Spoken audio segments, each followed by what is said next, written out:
সুপ্রিয়র বাগানে ঘুরছি আর একটা দারুণ জিনিস না দেখিয়ে তোমাদের পারছি না।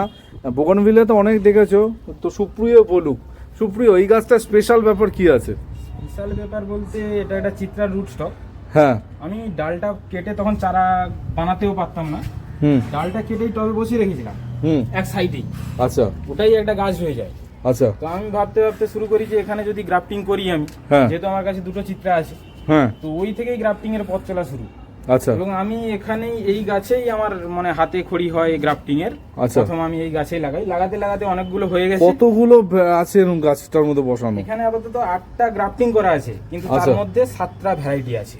আচ্ছা, কি কি ভ্যারাইটি আছে একটু বলে দাও বন্ধুদের তাড়াতাড়ি। এখানে আছে ব্রিজা রেড আছে, ব্রিজা রেড, থিমা রেড আছে, থিমা রেড, বাটার কাপ আছে, বাটার কাপ, আমাদের থাই ডিলাইট আছে, থাই ডিলাইট, আর হচ্ছে ক্রিস্টিনা আছে। ক্রিস্টিনা, হ্যাঁ, এখানে আছে রুবি রেড। রুবি রেড, বাহ অসাধারণ। মানে জাস্ট ভাবো একটা গাছে এতগুলো কালারের আরো নিজে করেছে, মানে জাস্ট দারুণ লাগছে।